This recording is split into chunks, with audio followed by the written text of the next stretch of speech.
Today we're going to spend our first day on graphing inequalities and determining what a solution of an inequality is.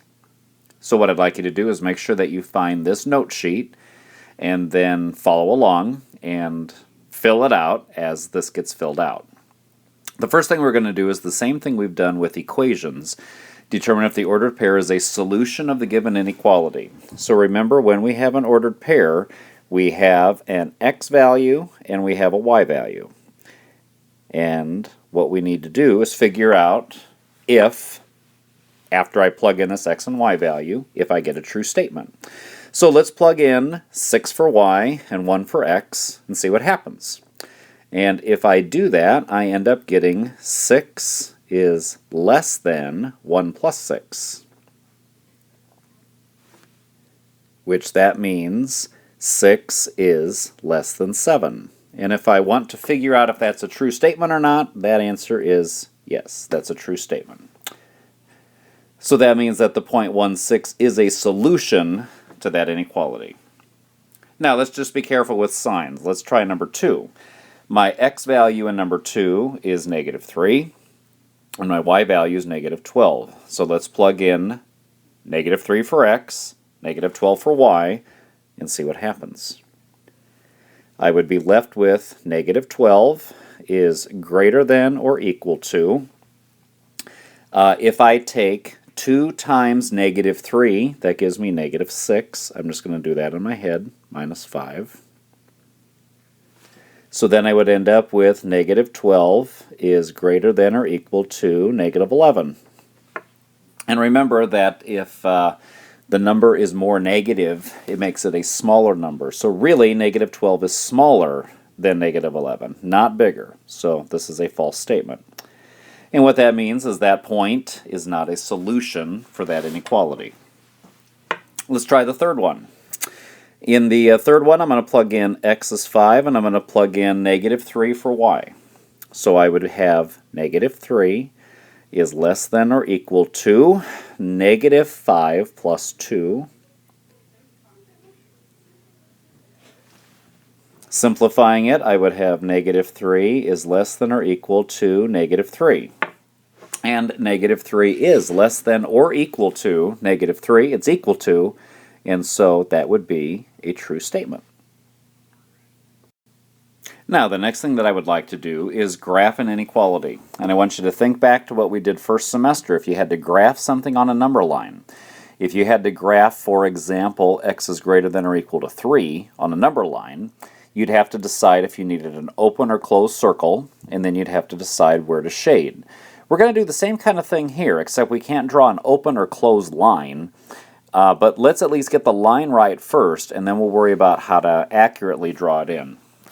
Number 4 is in slope-intercept form, and I can look at this equation, and I know that the slope is the number that comes before the x, which is 2 over 1, and I know that my y-intercept is the point 0, negative 3. So let's go ahead and plot this line first. So start at 0, negative 3. And if your slope is positive 2, that means I'm going to go up 2 and right 1. And so you keep going up 2 and right 1 as much as you want. We can also go down 2 and left 1.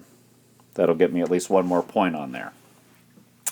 Now, before I draw the line in, what I want to do is I want to take a look at the inequality symbol that I have. And I notice that in my inequality symbol, it is greater than or equal to.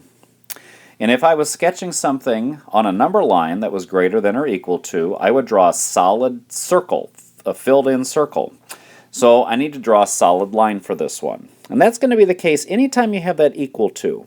So if you have a greater than or equal to, or a less than or equal to, this is going to mean solid line.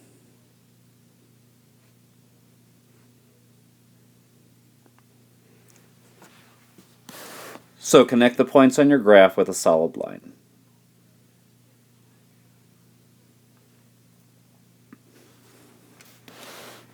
Now if I go back to last semester and I was going to decide where I was supposed to shade, I would either shade to the left or to the right if I was on a number line.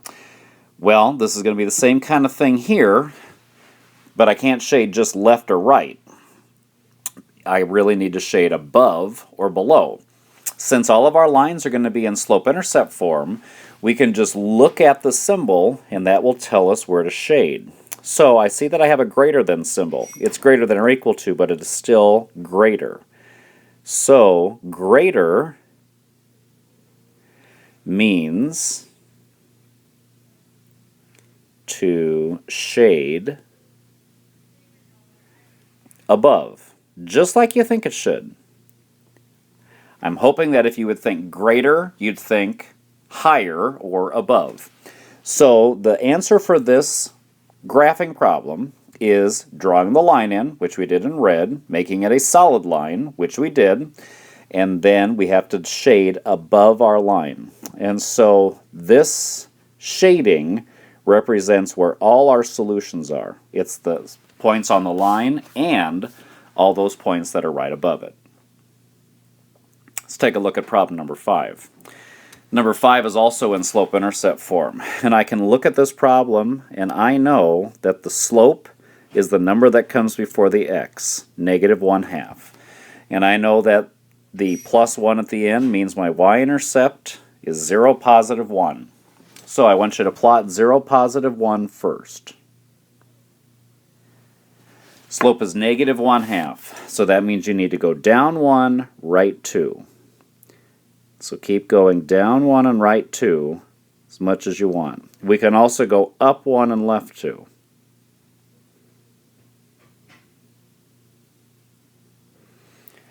Now, don't draw the line in yet, because what I'm going to notice is I have a less than symbol. It doesn't have the equal to in it. It's just a less than symbol. And if I was sketching something on a number line, if I just had a less than, I would have an open circle. I really can't draw an open line. So here's what I'm going to do. If I have a greater than or a less than, since I can't draw an open line, I can make it a dotted line. So I want you to connect those points on that graph with a dotted line.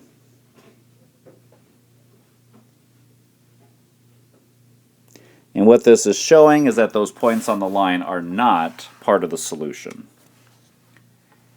Next thing I have to do is I have to shade. I notice my symbol is less. Even if it was less than or equal to, it would still be less.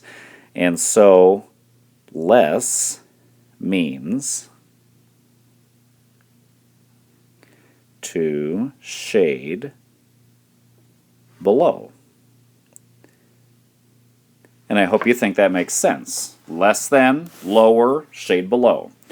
And so the final answer for this problem is graphing the line accurately, making the line dotted, because those points on the boundary aren't parts of the solution, and then shading below the line.